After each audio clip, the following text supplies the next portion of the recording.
listening to Angelneers, the podcast. Angelneers is a Silicon Valley community for startup builders where experienced operators share their firsthand knowledge on how to build and scale startups.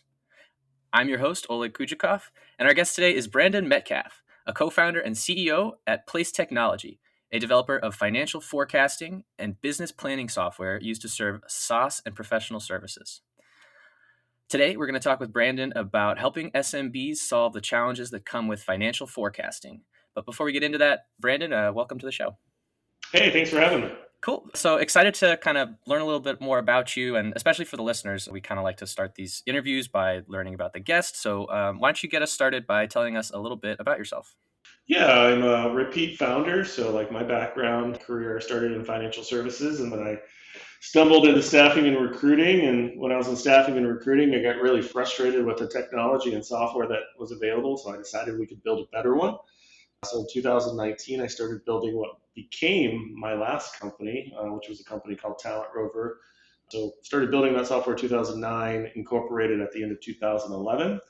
I ended up scaling that to a global company. So we had 9 offices in 8 countries with customers in more than 40 countries. And then I ended up exiting and selling that business to our largest competitor in March of 2018.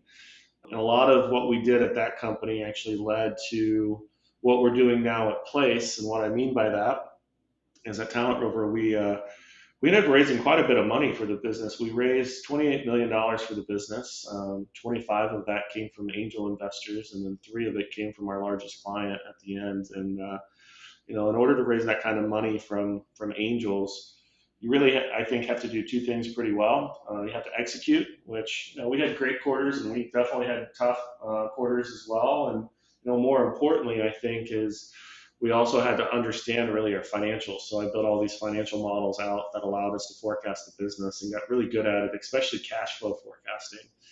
We use these models throughout the life of the company, and even throughout the exit process, we were pursued to be bought in the beginning of 2017, and it took a full year for us to get to the right number, mainly because we knew what the value of the company really was and where it was going. So after we exited, I stayed with the buyer for a short period of time, and then I decided to venture off and do my next thing. And I started doing some consulting work to figure out what the heck that was going to be. And I started consulting some tech and services companies, and it really became clear what they all wanted and needed was these financial models that I had built, and they also wanted to operationalize them like I did. And that's where the idea for Place came. And in August of 2018, I founded the company, and we started building the product. And we actually launched and started sales in January of 2020. And today we have about 40 something employees total.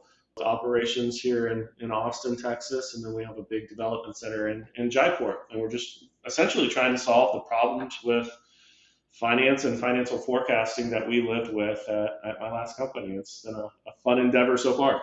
Yeah, that's kind of a really interesting story. So let me get this straight. As you were kind of exiting your first company, you relied on these financial models and forecasting models, and you completed the exit, and then went out, did some consulting, and figured, okay, this is something people actually need, and turned that into a business. Was that all right? And then can you talk about maybe, I don't know, how you do that? What's the mission of the company? Yeah, it was close. One key missing point is, though, we actually used these models while running my last company, and it's how we could successfully understand the business. Like, for example, we had an opportunity to win a deal with the largest company in our space, called the Adecco Group.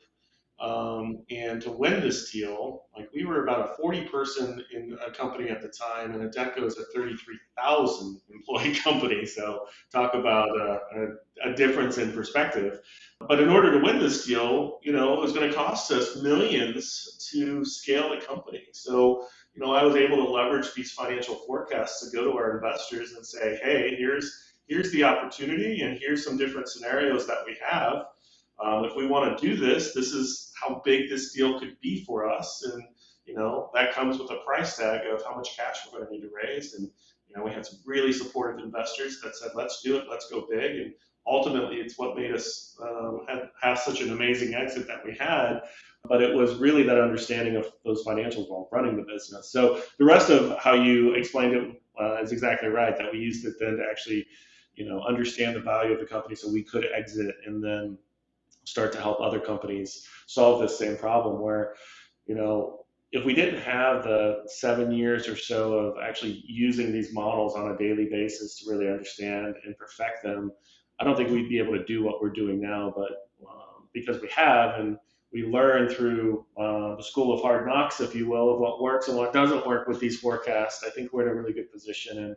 And so far, it's been great. Like we have, over 40 customers today, and they've rated us as the third highest performing forecasting software on independent review site G2, which that happened in 15 months. So we're super excited about the impact we can make.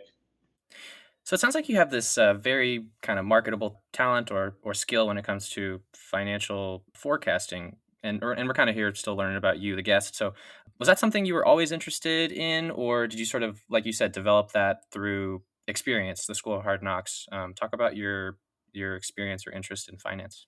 I've always had a bit of an interest in finance and the numbers. I mean, it's one of the things that led me into financial services as my first career.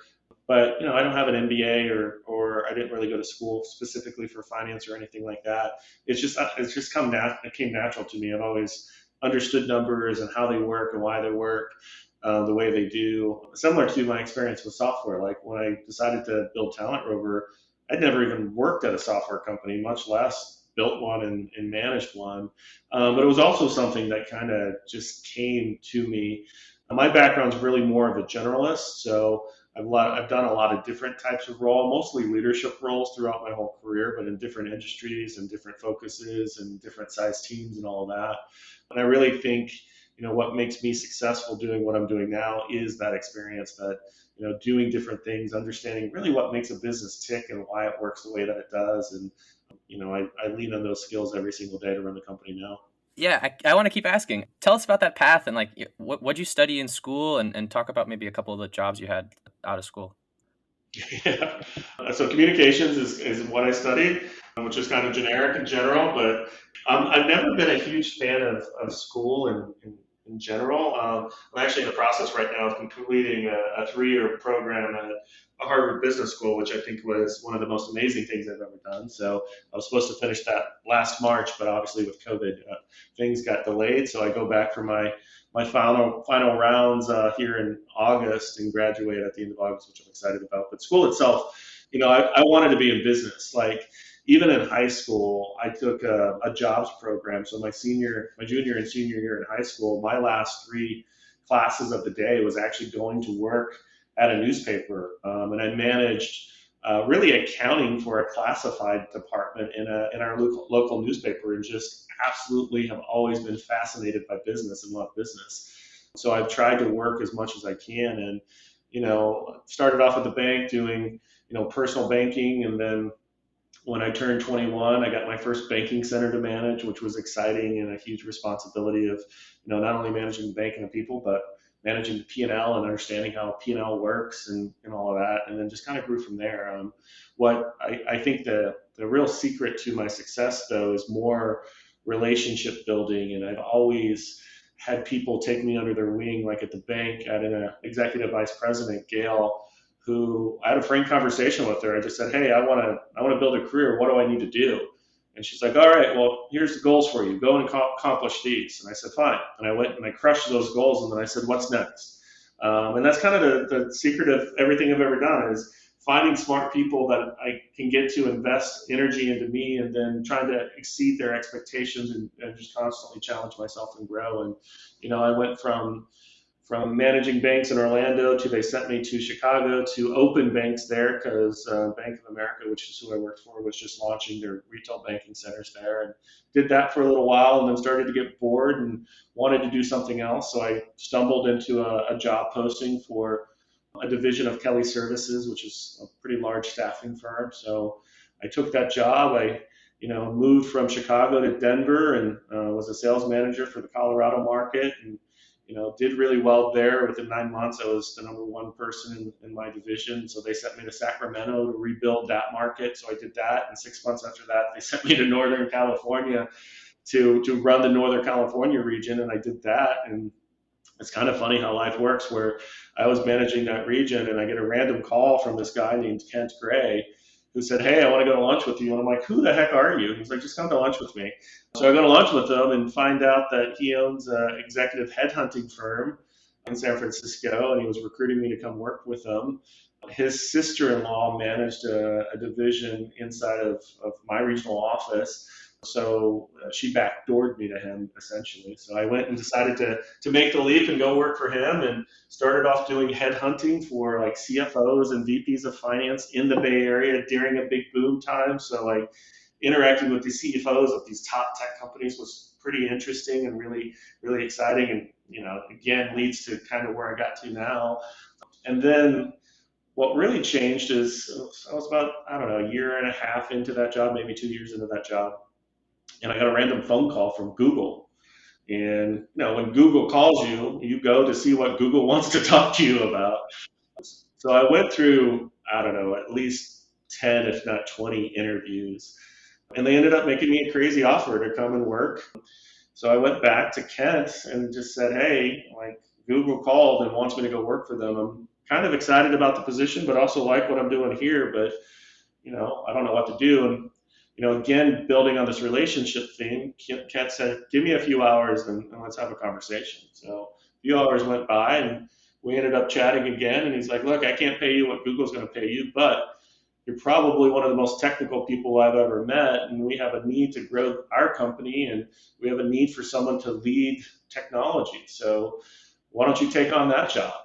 And I said, "Yeah, absolutely. Let's do that. I'd rather do that." And I turned down a good job at Google and trusted in Kent and that opportunity. And, then I started to look at the hardware we were using, the technology we were using, all of it, and said, let's replace everything and set the company up for scaling. And the last thing I looked at was the software that we were using and said, "This is just terrible. It was terrible at Kelly Services. It's terrible here." And that's where the idea came from for Talent Rover. So I went to Kent and said, "Hey, I have a crazy idea. Why don't we build our own software?" And he validated, "Yes, that's a very crazy idea." But I also built out a whole financial plan of saying, "Here's the numbers. Like, here's the ROI. This is how fast we pay it back. This is what it looks like." And he said, "I trust you. Let's do it." So started building it. And, a couple months in, I was like, "Wait, we've looked at all the software that's available and nothing we like. Why would we not commercialize this?" So I went back to Kent and said, "Now you're really going to think I'm crazy." And he said, "Yeah, this is probably one of the craziest things I've heard." Talked to lawyers, talked to everyone, said, "What's the risk if we do this? What does this look like?" He talked to his other partners, and ultimately we said, "Let's do it." And that's how Talent Rover began. And that's what started my career into software, into technology. And, Talent Rover ended up being a big success and making all the investors some really good cash. And, it was a crash course in how to build and scale a software company that led me to, what I'm doing now. So it's a pretty unusual career path, I would say, but it's all based off of relationship and hard work and, showing up, doing the job, and putting trust in people and not losing that trust. Yeah, that's a hell of a story, Brandon. Did you start the company as a solo founder or did you co-found it? Yeah, so the story there is that at Talent Rover, I never developed a product professionally. So towards the end, like our last 2 years, I started looking for a VP of technology, someone that could come in that really has professional software development experience. And I found a guy named Cabe who I hired, and he helped us reinvent it and really set up proper practices for building software and all of that. So he and I became really close. So when Talent Rover exited, I started having conversations with him about, "Hey, I have an idea." And Cabe, being Cabe, was like, "I'm in. Let's do this." So Cabe is my co-founder. His title is Chief Technology Officer, but he really serves as more of a Chief Operating Officer, where initially he was managing product and engineering, and then about a year into place or so, he came back to me and he said, "You know what? I want to take over like leading customer success and leading solutions in engineering and implementation. And I said, absolutely. And since then, he's been really managing the entire operational side of the company. Wow, that's so cool. I mean, like it kind of falls back on that idea of like, strength of relationships and, having that partner ready to go because you had as a partner in the previous company. Keep talking about the team you built. So who are the people maybe outside of you and your co-founder that you've kind of put in place behind Place Technology? You definitely hit on a theme with me where it wasn't just people investing in me. Now I look at how can I invest in people and do the same thing. And I always look at it as people set a really high bar for me to achieve. So I tend to do the same thing for people on my team as well. So outside of Cabe, we recruited our lead architect from Talent Rover to become our head of engineering, a guy named Manmeet, who's just been phenomenal. So he's been with us really since day one. And then we started to build out the team. So, here in Austin, we have like 15 or 16 people or so. And then in Jaipur, we have, I don't know, 27, I think, or so, something like that. But we really focus on culture and how people fit into the organization. And that's what helps us identify the best people that we think are going to work well with us. And, our core values, we really focus on, I don't know, I think things that have made us successful in the past, like one of our core values is radical candor. So we're going to be very transparent, very honest, very direct, but we're going to do it in a way that is caring. That we're just not going to be an asshole when we get feedback, but we're going to tell you, the honest truth, and we want you to tell us the honest truth as well. And we live that core value every day. And then other ones like show up, so be present when you're here, get it done, like find ways of getting things accomplished. Building products we believe in. We actually get to use our product every single day, so we know it inside and out. One of the biggest core values we have is enjoying the journey of taking a moment and realizing small accomplishments. I mean, building a software company or any startup is one of the most difficult things I think you can do because the odds are stacked against you. No one really gets what you're doing. There's a lot of skepticism. It's a little bit easier for us the second time because we have an exit out under our belt, but it's definitely still very, very difficult. So finding team members that get those core values, that are relentless in their pursuit of delivering for the customer, which is, if you look at some of our reviews, why the reviews are so good, because our team just really cares about the customer loving the product and enjoying and using it and solving the needs. So, it's holistic. Nothing operates in a vacuum. So you got to pay attention to product as much as you got to pay attention to customers and investors and the whole thing. But if you hire the right people and you enjoy them and they enjoy being around you, it does make it a little bit easier. Yeah. Can you expand on celebrating those wins? I work in software myself and things move so fast and things are so crazy and it feels like, there's always 10 things you got to do and you got enough time to do 4 of them. How do you find the time to first off find wins and then how does that look in practice, like celebrating them? Yeah, I mean, it's really, first of all, setting, the mindset of we're going to celebrate small wins as much as we're going to celebrate big wins because the small losses hurt almost as bad as the big losses. So you can't get consumed with, setbacks. And I talk a lot about this where, building a company, you're constantly facing setbacks, big and small. And if you just focus on the setbacks, then you're going to fail. You're mentally going to just crumble eventually. And some people are stronger than others and they can last longer, but you can't just continue to get beat up and see no wins. So we look at everything from the number of people that pick up the phone when we call them has increased. Okay, how did we do that? We look at how long someone has been on the team and celebrate that. We look at other things like you just bought a house. Great, we have this thing where we buy everyone what's called a gurgle pot, and people actually laugh because it's just a thing with us. But it's constantly just looking at stuff that means something to someone. You don't want to just celebrate trivial stuff, but stuff that has some type of impact. Finding those things, focusing on those things. We have a culture committee for the company where they're constantly looking at What happy hours do we want to do? What nonprofit events do we want to do? How do we give back? How do we just connect and be around each other and not have to talk about business, but really just be around each other and enjoy being around each other. And that type of mentality leads to people starting to get connected and understanding each other, and that will show the things that are important to people that you should celebrate.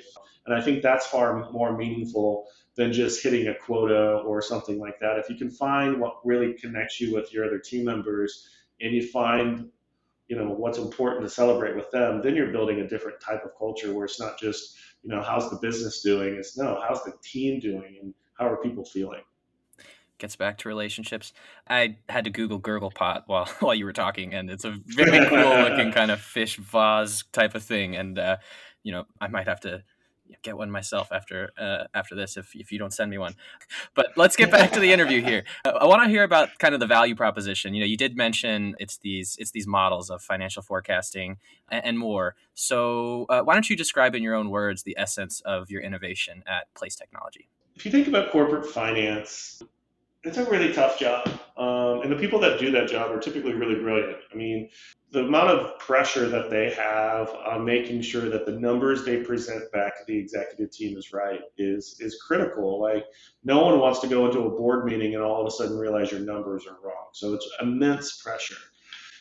But the process of what they have to do to get those numbers made has never made sense to me. And the time that it takes is really, really frustrating. And what I mean by that, I'll use Talent Rover as an example. We ended up having 8 different entities. So we had a different subsidiary in each of the countries that we were working in.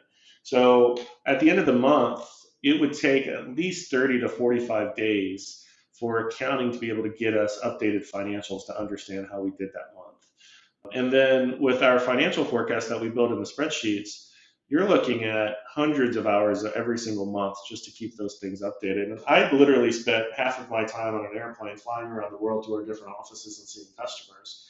And I would still personally spend about 20 to 30 hours a month working on those models because we knew the value that we got out of them. But the process of how you get them built, I think, is outdated and somewhat broken. Meaning, all of the data that goes into those financial models comes from usually different systems. And, half the battle with producing the model is gathering all that data, entering it into the spreadsheet, hoping you didn't enter something wrong, hoping you didn't break a formula, which we did all the time. And we would, really hope we caught the mistake. But usually what happened is a couple months later, all of a sudden you're like, okay, this doesn't look right. And then you realize your forecast has been broken for months. But you had no idea because these things are just massive, massive spreadsheets with tons of pages and thousands of cells. So it's very easy to make mistakes. So when I was looking at solving this, I mean, the first thing I was trying to solve was just helping these companies I was consulting get these models. So I started implementing them, and it was just a huge pain. So, I started looking around for software that was out there, couldn't find anything. So I thought that's why we should build Place. And the first thing I wanted to do is I wanted to solve the flow of data. I didn't understand why these different systems that you were using had to be disconnected. Why can't we just connect them so that accounting and finance doesn't need to gather the data? The system gathers the data and puts it where we need it. So that was fundamental as to one of the things we needed to do. Another fundamental thing that we needed to do is make these models or these forecasts really, really flexible so you could do a lot of different things with them. So that was foundational. And then the last big thing, though, was it's been a mystery throughout my entire career, even back when I was at the bank managing a P&L, of why does everything finance do or does, why does it live in a bubble?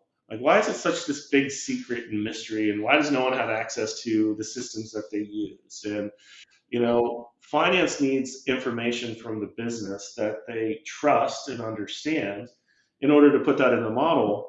But equally as important is the business needs this information from finance to be able to make the right business decisions. And usually what happens is because it takes so long to gather this data to actually build these models out, that the business usually doesn't get the information quickly enough. So they're either deferring decisions and waiting, which could cost business. They're making decisions with no data, which is kind of terrifying, or they're making decisions without dated data, which is also a huge risk. So we wanted to break down the silo of, why don't we bring finance into the operating system? Why don't we put this financial product, this financial forecasting solution in the same systems that the business runs every single day?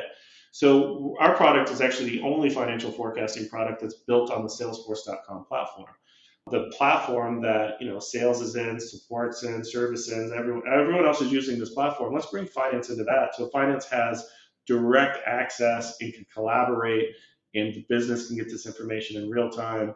And let's just solve all these problems at once. And that's what we set out to do.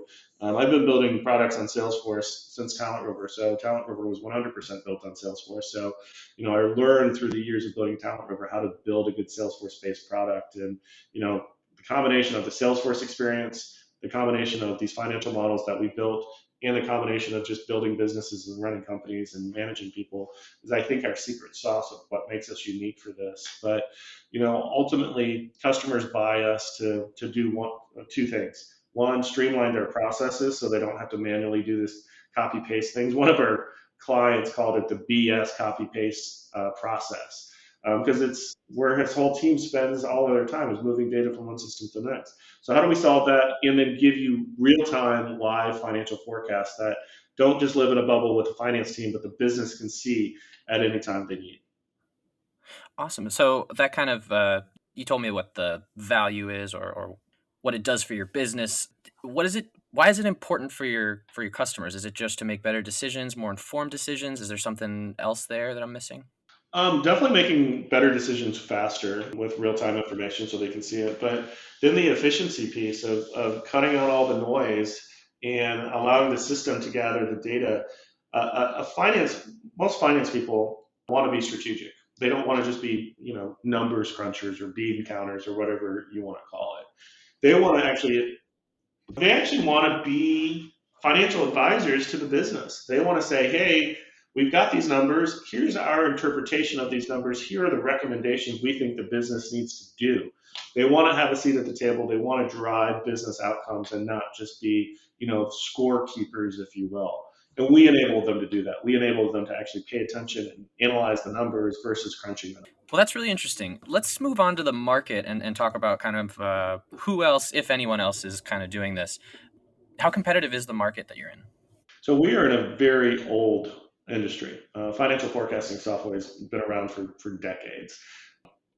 And there's a lot of players in the space, but we are essentially in the third generation of this category. And this new generation, similar to us, is focused on, let's streamline the flow of data. Let's also make it really easy to use our product. The historic or legacy products, you usually need a team of people. You're usually looking at like 6 to 12 months of implementation time before you can even use it. Gosh knows, don't change anything in your business, because if you do, you break everything in the software, and it all has to be retooled and redesigned and all of that. And it was mostly designed for enterprise companies, so you had to be a very large company to afford it, not just for the license itself, but also to maintain it and implement it. We wanted to change that up. We wanted to service companies like Talent Rover, these high growth, fast moving, young companies that they can't afford to hire teams of financial people just to build out these models and run them. They're going to be scrappy, and they've got to save costs as much as they can and invest wisely. So we wanted to target SMB and mid market companies, with 20 employees to 1,000 employees. We wanted to give them a solution that would let them sort of punch above their weight class, if you will, from a finance perspective. We wanted to give them the richness of having a full-blown finance team without having the cost of having a full-blown finance team. So we set out to target SMB mid-market, which is actually that same strategy that I had with Talent Rover. Talent Rover also set up to do SMB mid-market as well. So it's a playbook that I know really, really well. And we wanted to make sure that our product could give them value as quickly as possible. So one of the biggest differentiators with us and any other product that I've seen is we're fully deployed and the customer's fully live on our product in 3 to 6 weeks, not 6 to 9 months or 6 to 12 months. So from a design standpoint, a product design standpoint, there's a lot of work that went into how do we make it simple, but yet robust and very deep, and also how do we make it a quick implementation. So we decided to do a segmented approach, which is also different for our industry, because most, if not all of our competitors say, look, we can do financial forecasting for any business. Well, what that means is there's a lot of customization to get all of that set up. So that's where the implementation time comes in. We said, we don't want to do that. Let's focus on the industries that we know really, really well. let's focus on technology and services companies, and let's build a financial forecasting product for them. And from doing that, we're then able to really develop a very deep set of product features that does a lot of things for them, but also there's very little customization. So you get that installation very quickly. And so far that model is working really well. We're excited to see where we're going. And, we're going to continue to look at expanding those segments as we grow. But technology and services is a massive market in itself that we have plenty of opportunity to focus on and not get distracted. What kind of metrics, like what's your North Star metric that you use to kind of track your progress? Talk about kind of like, what's your goal here? So we use a few different things. One of the things that is really important to us is customer love. And love is always a weird word to use in Hard to business, but quantify. I think it's Love. yeah. Well, we actually set out to do that. So in the middle of last year, I came up with a project for the entire company, and I basically created 5 teams. And I divided everyone in the company into teams, so different roles, different locations, different experience, all of that, and came up with these 5 different teams. And these teams had to answer 3 questions. What is customer love? Why is it important? And how do we get it? And the teams then had to present back to me and Cabe and one of our board members a presentation answering those 3 different questions. And from those presentations, we've actually taken everything they put together and folded it into the operation of the company. Of everything we do is now touched by this focus of customer love. So as much as it's hard to quantify the love itself, you can quantify things that lead you to that measurement. For example, our G2 rating, our NPS score, our churn rate, our just overall customer satisfaction in general. Like there's things you can measure there. So that's a big foundational one that I think is a bit unique to us, and everyone in the company gets it. And then the rest of the metrics that we measure at this stage of the game is we're looking at revenue growth, but combining revenue growth with cash burn. We look at specific SaaS metrics like the Rule of 40, net dollar retention, all of those different types of traditional metrics that you would see in a SaaS company. But for us right now, it's what's the cash burn compared to how much money we've raised and where we're at. We're wrapping up a funding round right now, so we've been fortunate enough that people really believe in what we're doing, so we continue to get funded and grow the company that way. But we have to manage that cash very efficiently and invest wisely. At the same time, we've got to look at revenue growth. We grew 405% in license revenue from April 1st of 2020 through March 31st of 2021. So we're keenly focused on those metrics. But at the end of the day, it's really, do the customers get the value out of the product that they think they're paying for? And if you can achieve that and stay focused on that, and you hire the right people, the rest of the metrics tend to fall into place. Keep talking about your customers. Who uses your product and who are the most important customers for you? Mostly SaaS companies, SaaS and professional services firms is really where the bulk of our customers are. If you look at our pipeline right now, it's pretty much all SaaS companies, just because we have such a deep product feature set for them that combines a lot of different software solutions essentially into ours. So it saves them a bunch of money and streamlines a bunch of operations for them.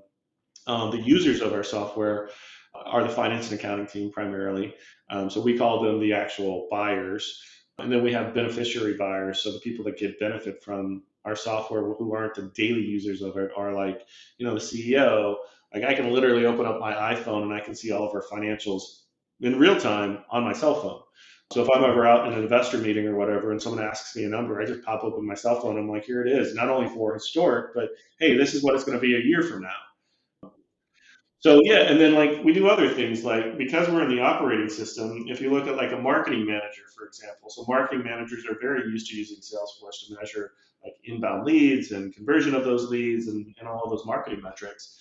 Well, we take all of that operational data, but then we also apply financial data on top of it. So, what's your marketing budget? How much do you have left? What's your vendor spend? You converted that marketing lead, it turned into an opportunity. Great. That opportunity got closed won, and this is how much money we've actually truly made from that deal. And by the way, we can tie that back to the lead source. So whatever marketing channel you went out to, we can actually quantify, the true value that you're getting from doing marketing on that. So this marketing manager has a dashboard that actually shows not only all the operational components of running their department, but also the financial elements in real time in a very easy, digestible form. So they're a beneficiary buyer where they get all the output from it. And there's different examples for each of the departments around the company that gets the same type of reward. But that's the value of having a finance platform that lives in the operating system, is you can connect all of those dots in a very, very meaningful way for the business. And how do you find those customers? So with being new, it's primarily outbound. So as much as I love being built on Salesforce, and I 100% think it's the right direction, it's also a bit of a challenge for us because when you think of a finance product, you don't think about Salesforce. And when you think about Salesforce, you don't think about finance products, which makes sense because we're the only one on the platform. So a lot of it is education and brand awareness and just talking about who we are and why we're here and all of that. I think corporate finance is going through an evolution right now where they're adopting new technology. They're looking for ways to improve efficiencies and make their jobs a little bit easier. So again, they can focus on the numbers versus crunching the numbers. So we do a lot of outbound. So we have outbound BDRs. Our account executives are outbound as well. We leverage LinkedIn a lot. We have metrics around call volume and connections and things like that. But it's a very traditional outbound sales. Our typical sales cycle is about 30 to 45 days, so it's a very quick sale usually, which means for us it's a volume play that we have to have enough volume in our pipeline to really hit the numbers we need to hit. So currently we're expanding the sales team. Like last year, we had 2 AEs on quota at any time. This year, we're ramping that to 12. So a very big jump for such a small company. And we're also investing heavily in marketing and advertising as well, just to educate. Once we start speaking to a customer, then the light bulbs start to go off. And it's been super rewarding that when we onboard a customer, we see them getting the value that we talk to them about them getting. And that gives us a lot of confidence and that we're moving in the right direction. But, it's a lot of grind right now for the sales team. I always talk to the sales team. I'm like, this is the worst time to be with the company as a salesperson because the deck is stacked against you. But it's also one of the most exciting times because you get to put your stamp on the success and the future of the company. So that, hopefully that's motivating to them. But they do a tremendous job and work relentlessly to try to get more people exposed to what we're doing so we can hopefully help them solve the same forecasting problems that we experienced. That's really well said. Do you have a success story, maybe from a customer that started using your product that really, like you said, the light bulb went off, or maybe maybe down the line the light bulb went off? Is there a story you'd like to share about maybe a success with a customer? Yeah, I mean, there's a variety, and one of the things I had to teach my team is it's not our job to tell a customer how to use our product. We struggled with that a bit where internally we're like, well, if they don't do these specific things, we don't think they're using the product. And at the end of the day, that's not the name of the game. It's more so, are they getting the value that they think they should for what they're paying for the product? And we have success stories that are focused around the flow of data, that BS copy paste process that we were talking about. Some customers, that just dramatically changed their entire business because it frees up a bunch of headcount. The numbers are where they need to be. People can see them. They can trust them because the system's moving them.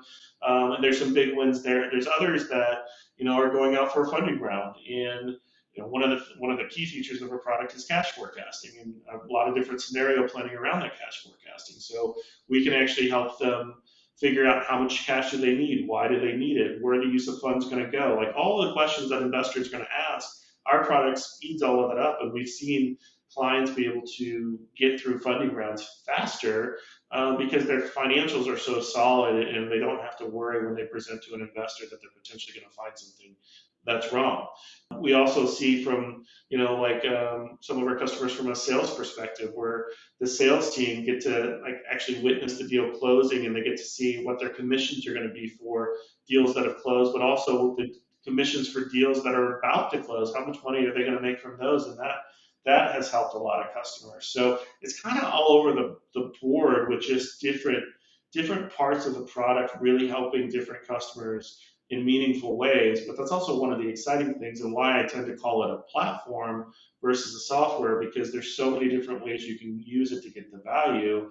Long term, we want all customers to try to use the whole product, and we look internally at roadmaps that can help them get there. But just this early out of the gate, seeing some of these wins, especially around the flow of the data and then helping them raise money through funding efforts has been really rewarding. Yeah, that's awesome, and hopefully customers are sharing that knowledge with friends and teammates because it sounds very valuable. Let's move on. Let's talk about revenue streams. You sell software to businesses. How do you make money doing that? Yeah, so we're a typical SaaS, subscription as a service business. So we focus on recurring revenue streams. So, when we sell a deal, our minimum contracts for 12 months.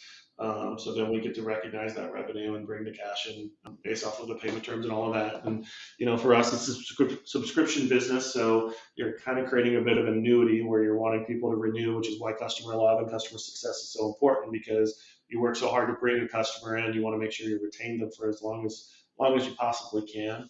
So that's the bulk of our business. We have a small revenue line item for like time and material or service hours.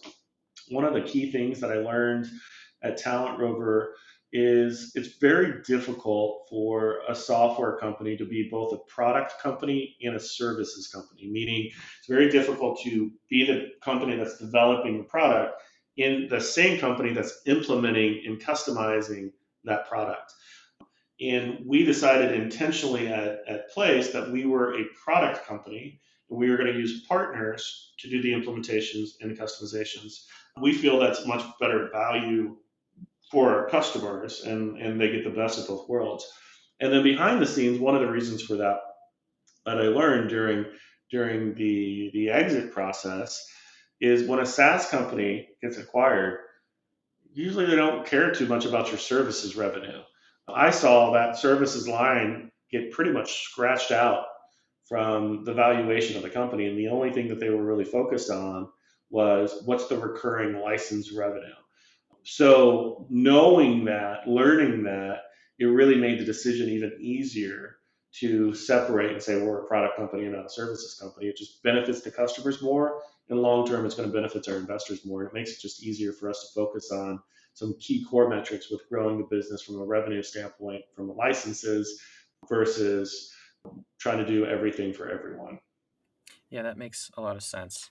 So we've kind of talked a lot about your company, Place Technology.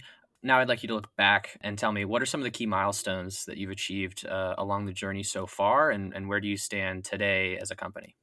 Yeah, I mean, the biggest thing that we set out to do was get 10 customers who love us. Like that was goal number one. And we've accomplished that, and we're excited about that. So now we want to continue doing that, continue to get more customers that love us and that will evangelize us and that just really enjoy using the product. So that's the foundational goal for everything else that we're doing is continue to grow that customer love.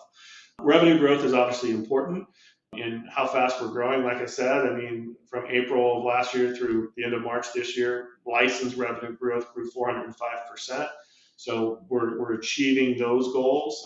From a cash flow standpoint, that's the other big metrics that we pay attention to. We're consistent with hitting our cash burn numbers, and we know how we're trending. And we also know, this funding round that we're doing, how far that gets us and what needs to be achieved in order for us to get there. We pay attention a lot to the product as well and what product features are there and what product features need to be developed. So we have a pretty long roadmap as to what we're going to develop and why. I also learned from Talent Rover, though, that's really critical for product roadmap that you listen to your customers and don't want the necessary solution, what you're going to build, but listen to them and try to figure out what they're actually telling you so you know what problem they actually want you to solve. So that's factored into a lot of the metrics and things that we pay attention to. But we try to keep it simple. I don't like to have a ton of metrics because I think you can just get lost in metrics and you need to be focused on executing and operating the business. So net dollar retention is another big one that I mentioned before that we pay attention to. So that's, how much revenue are you keeping month over month? When you look at churn and growth and all of that, that's a big one that I think most SaaS companies should pay attention to. So we're doing well. We could always do better, but at this stage of the game where we're at, I think we've achieved quite a lot. I think the team has a lot to be proud of, and I think we have some really happy customers. So now it's continuing to evangelize what we do. Where you stand today, what are the biggest challenges that you still need to address as a company? A lot. We're still early. We've only been in market for 15 months now. Luckily, we've seen success with that, but it's still very much early.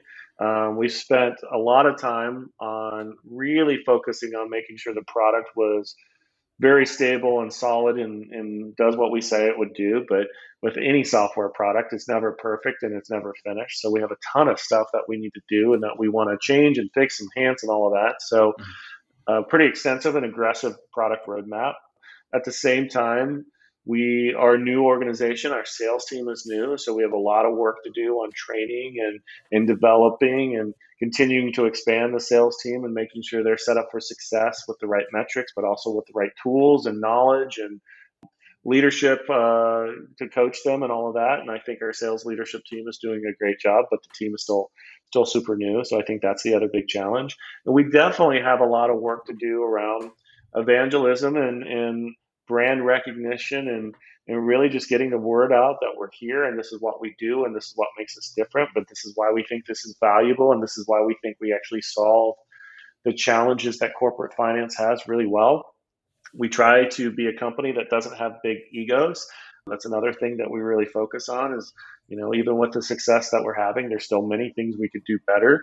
We're going to celebrate those successes like we've talked about in this conversation, but at the same Mhm. time, realize there's a lot to learn, there's a lot to do, and there's a lot of customers that we still need to get to. So, the next few years are going to be tough. The next 12 months for the company is going to be very, very tough, as with any new startup. But just staying focused and staying grounded and really paying attention again to customer love and to those few metrics that I was talking about from a financial standpoint, and ensuring we're having as much fun as we can, even on the tough days, to get us through it. Yeah. Well, I love that answer. You can really tell you're not a first time founder. Still very much looking at the challenges ahead. Okay, so yeah, maybe two more questions here. Talk about product market fit. Do you think you've reached product market fit, or do you still have room to grow there? I think we're close. And the reason why I say that is I think our category is evolving. So I think it's very hard for us to achieve true product market fit with a category that itself hasn't truly defined its proper place or what it really is. I think you see a lot of companies like us that we compete with that are also helping us define this new category of corporate finance. I think we're in a really good position. I think we've, over the past 6 months, focused a lot on positioning and messaging and why what we do is important, and how it helps, and really spending a lot of time talking with customers to find out what challenges we can actually solve for them and making sure they understand it. So I think we've done a lot, but I think as the category continues to evolve, we continue to plant our feet and get very stable and solid with the messaging. And I hope that makes the sales process a little bit easier Mhm. as more people are aware of this technology actually existing, so we're not having to Mhm. educate as much as we do. But I think we've made really good progress, but there's still a ton of work to do around it. Awesome. All right. Last question here. We kind of started the interview by talking about what's made you successful. I kind of want to put a bow on that. Tell me, like, you know, talk about what's contributed to your success. You've had a wide range of jobs, and you've founded and co-founded two companies that seem to be doing pretty damn well. So, yeah, what do you think has contributed to your success the most? And do you have any advice for, say, a 26-year-old podcaster? Yeah, I mean, I think don't be afraid to take a risk. Don't be afraid to make a move. Like if you look at all the different cities I've lived in, I've lived a lot of places around the country, and it's all for work, Mhm. all for taking a chance, all for pushing myself. Mhm. I've taken on jobs that I didn't have the experience for, like when Kent gave me the opportunity to head technology for the company, and also when we decided to build Talent Rover, a staffing and recruiting operating software, or even now at Place, where we've decided to try to take on corporate finance, which is a very challenging, highly competitive segment. Don't be afraid to take a risk and believe in yourself. And really, like one of the things I always talk to people about is never take a job for money. If you ever take a job for money, you're taking it for the wrong reason. If you take a job that you're passionate about, money will come. And that's a very true statement. If Mhm. you love what you do, it just makes it all a lot easier. I'm also, I don't know, I love to work. So I work every day. Mhm. Even on the weekends, I get up and work for a few hours. And for me, it's not work. It's part of my life. It's part of me, and I enjoy it. I still have to make sure that I block time for friends and family and social and disconnecting from work, which was another lesson I learned. At Talent River, I used to go on vacations and I used to work through those vacations. Now I go on vacation and I go on vacation. I don't work. And I think, a lot of founders or a lot of people that are building their career can get consumed with, no, I got to be on, I got to be present. Well, eventually you drain yourself down and you're not effective and you're doing yourself or anyone you work with any real value there. So take a break and relax. But, you know, I think the other big thing is try to figure out what you want to do. Like, I never really had a defined career plan, but I started to figure out things that I really liked and I was passionate about. And then I put a lot of thought into what could I do to grow those things. And that led me to where I'm at. And of course, and this will be no surprise based off of this conversation, is relationships. And you've got to invest in people as much as they invest in you. And if you are genuinely doing that, people will help you and people will allow you to do things you never thought you could do and give you opportunities that you never thought you could have. But again, a lot of hard work, a lot of focus, showing up, doing doing the job, and trying to always own your commitments. If you say you're going to do something, you damn well better try to get it done, or die trying to a certain extent to make it happen. And that will get you a long way in the professional world. Well, awesome. I feel like I could run through a brick wall after that. Yeah. Brandon, it was a fantastic episode. You mentioned, multiple times you guys are putting out this education. What's the best way for listeners to find that educational material and maybe reach you and learn about Place Technology? Yeah, I do a lot on LinkedIn. So, finding me on LinkedIn is probably the best way to see all things that we're talking about. Also, looking at our company. So, placetechnology.com is our website. You can find a ton of stuff there. I'm always happy to talk to people. So, I'm on Twitter, Brandon underscore Metcalf. But the easiest way typically to catch up with me and see what we're up to is to look at my LinkedIn profile. Well, you know where to find him. We're going to end the episode there. If you liked our show, please subscribe and leave us a rating. And if you have other comments, email us at, I think it's angelnears.com. We'll get that down straight, down pat later. Brandon, thanks for joining the show today. I got to admit, when I saw that the rundown was financial forecasting, I did not expect to be talking about love and relationships this much, but I really did learn a lot. I appreciate your approach to business, and I think it's unique, and I'm happy to share it. So thank you for coming on the show. Yeah, thanks for having me. It was a lot of fun.